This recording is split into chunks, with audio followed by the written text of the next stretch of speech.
Assalamualaikum warahmatullahi wabarakatuh. Salam jumpa kembali sahabatku yang tercinta, dimanapun kalian semua berada. Semoga Allah subhanahu wa ta'ala senantiasa mencurahkan rahmat dan hidayah, memuliakan dan menganugerahi segala kenikmatan yang tercurah dari sisinya. Izinkan kembali saya menghadirkan, menyuguhkan nasihat-nasihat para wali Allah.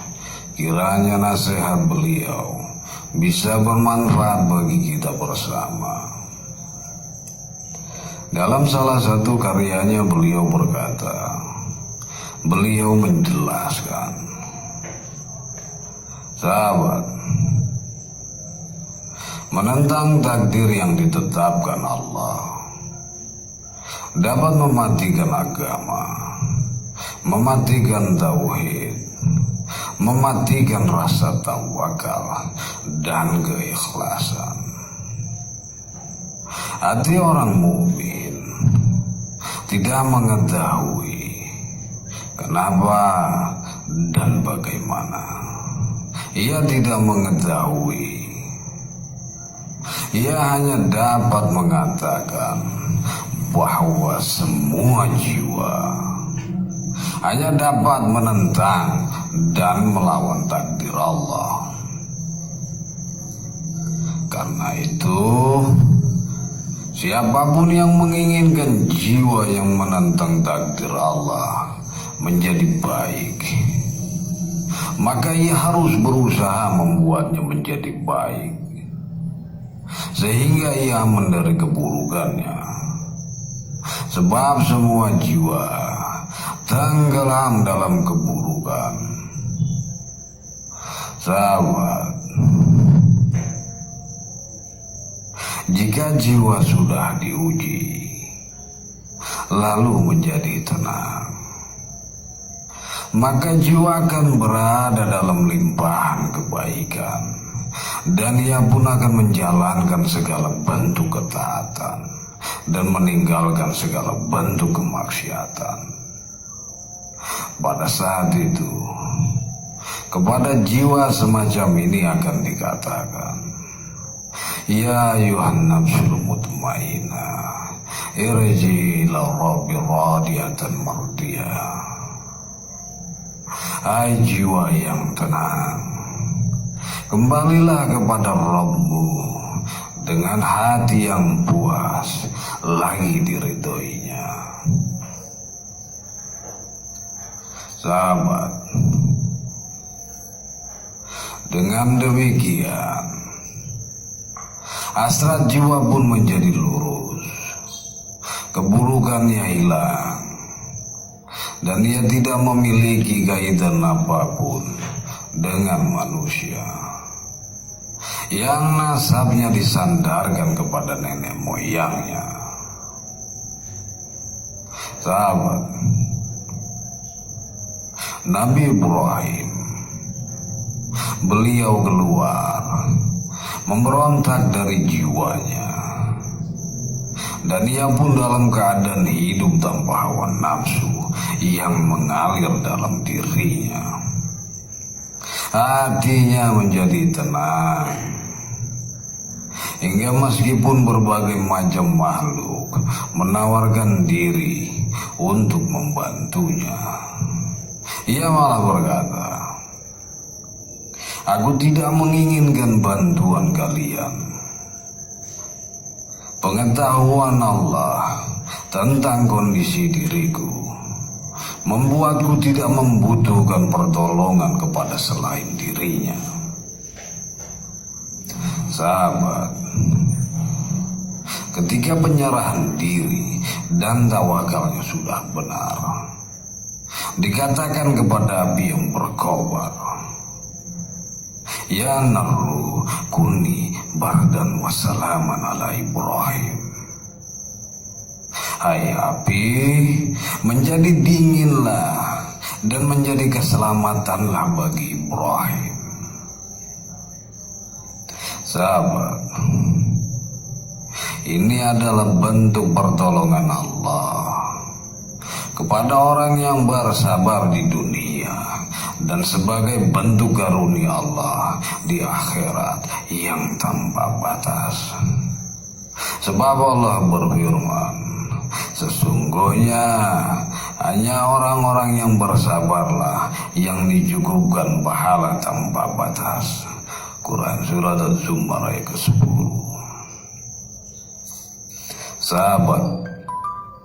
Sahabatku, Allah mengetahui segala macam bentuk musibah yang diderita orang yang bersabar demi dirinya. Karena itu, bersabarlah bersama Allah sesaat saja,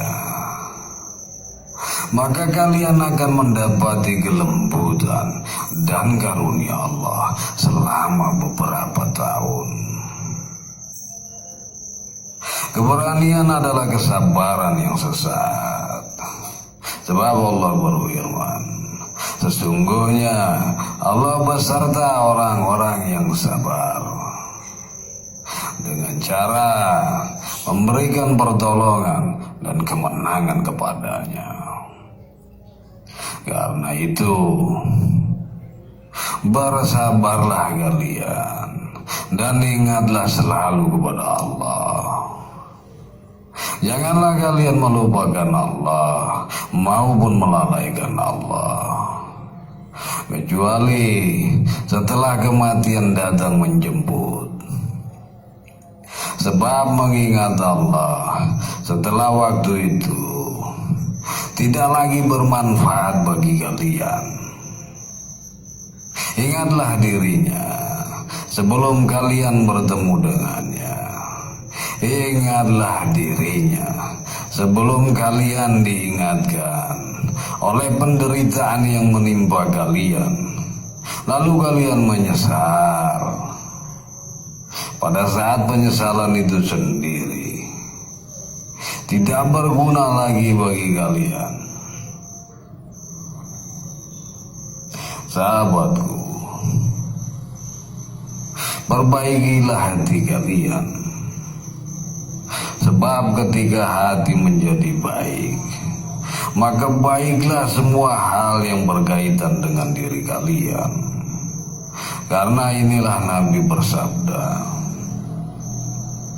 dalam tubuh manusia ada segumpal daging, yang ketika gumpalan daging itu baik, maka seluruh jasadnya pun menjadi baik. Sedangkan ketika gumpalan itu rusak, maka rusaklah seluruh jasadnya. Gumpalan daging itu adalah hati. Sahabatku, hati dapat menjadi baik dengan bertakwa dan bertawakal kepada Allah, mengesahkan Allah dan ikhlas dalam amalnya. Sebaliknya, hati menjadi rusak dengan tidak adanya semua unsur tersebut. Hati laksana burung dalam sangkar, laksana mutiara dalam kotak kecil, dan laksana harta dalam gudang. Yang dijadikan perumpamaan di sini adalah burungnya, bukan sangkarnya. Mutiaranya, bukan kotaknya. Hartanya, bukan gudangnya. Ya Allah, sibukkanlah seluruh organ tubuh kami dengan perbuatan taat kepadamu. Sibukkanlah hati kami dengan pengetahuan tentang dirimu. Selimutilah diri kami dengan kesibukan semacam ini sepanjang siang dan malam selama hidup kami. Dan gabungkanlah kami dengan orang-orang soleh yang telah melakukannya terlebih dahulu. Ya Allah, karuniakanlah kami sesuatu yang telah Engkau karuniakan kepada mereka, dan jadilah Engkau penolong bagi kami, sebagaimana Engkau menjadi penolong bagi mereka. Sahabat, jadikanlah diri kalian untuk Allah, sebagaimana orang-orang soleh menjadikan diri mereka untuk dirinya, sehingga kalian memperoleh apa yang mereka peroleh. Sahabat, jika kalian ingin Allah memperhatikan kalian, sibukkanlah diri kalian dengan perbuatan taat kepada Allah, bersabar demi dirinya, dan ridho dengan perbuatannya pada kalian maupun orang lain. Dan hendaklah kamu bersikap juhud terhadap dunia, mengambil dunia dengan tangan takwa dan wara, kemudian mencari akhirat dan beramal dengan amalannya, melawan diri sendiri untuk mentaati Rabb mereka. Mereka menasihati diri mereka sendiri, lalu menasihati orang lain. Sahabat, nasihatilah dirimu sendiri terlebih dahulu. Setelah itu, baru kamu menasihati orang lain. Khususkan nasihat itu kepada dirimu terlebih dahulu. Jangan beralih kepada orang lain, sebab di dirimu masih ada sesuatu yang perlu kamu perbaiki.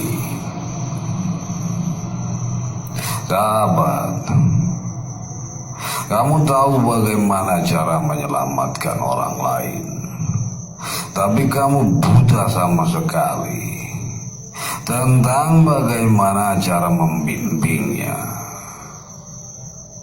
Ketahuilah bahwa yang dapat membimbing manusia hanyalah orang yang bisa melihat, bijak, dan yang dapat menyelamatkan manusia dari lautan yang dalam hanyalah perenang yang baik. Orang yang dapat mengembalikan manusia kepada Allah hanyalah orang yang mengenal Allah. Jadi, bagaimana mungkin orang yang tidak mengenal Allah bisa memberi petunjuk kepada orang lain tentang bagaimana cara kembali kepada Allah? Kami tidak bicara kepadamu tentang perbuatan Allah, tentang kecintaanmu dan amal perbuatanmu yang diperuntukkan hanya kepada Allah, dan tentang ketakutanmu hanya dari Allah. Sebab semua ini terletak dalam hati, bukan di lisan. Diungkapkan pada saat sedang menyendiri, bukan pada saat bersama orang lain. Jadi, jika ketauhidan diibaratkan berada di depan rumah sehingga bisa dilihat, sedangkan kemusyrikan berada di dalamnya sehingga tidak bisa dilihat, maka itulah bentuk kemunafikan yang sesungguhnya. Sahabat, lisanmu mengaku bertakwa, tapi hatimu berbuat dosa. Lisanmu mengucapkan kata syukur, tapi hatimu melakukan penentangan. Dalam salah satu hadis qudsi Allah berfirman, "Wahai manusia, kebaikanku turun kepadamu dan keburukanmu naik kepadaku." Sahabat, kamu mengaku sebagai hamba Allah, tapi taat kepada selain Allah. andaikan kamu benar-benar hamba Allah, pasti kamu akan menjauhkan diri dan berpaling dari selain Allah. Orang yang benar-benar beriman tidak akan menaati jiwanya, setannya, dan hawa nafsunya. Ia tidak kenal setan, apalagi menaatinya. Ia tidak peduli dengan dunia, apalagi tunduk padanya. Ia akan meremehkan dunia dan mencari akhirat. Jika mendapatkan dunia, ia akan meninggalkannya dan berpaling kepada Allah. Beribadah kepada Allah dengan penuh keikhlasan sepanjang waktu. Sebab ia mendengar Allah berfirman, "Wa ma umiru illa liya'budullaha mukhlishina lahud-din hunafa." Padahal mereka tidak disuruh kecuali supaya menyembah Allah dengan memurnikan ketaatan kepada Allah dalam menjalankan agama yang lurus. Quran Surat Al-Bayyinah ayat ke-5. Sahabat, demikian nasihat singkat yang bisa saya sampaikan. Semoga nasihat para wali Allah bisa menambah cakrawala pengetahuan bagi kita bersama. Assalamualaikum warahmatullahi wabarakatuh.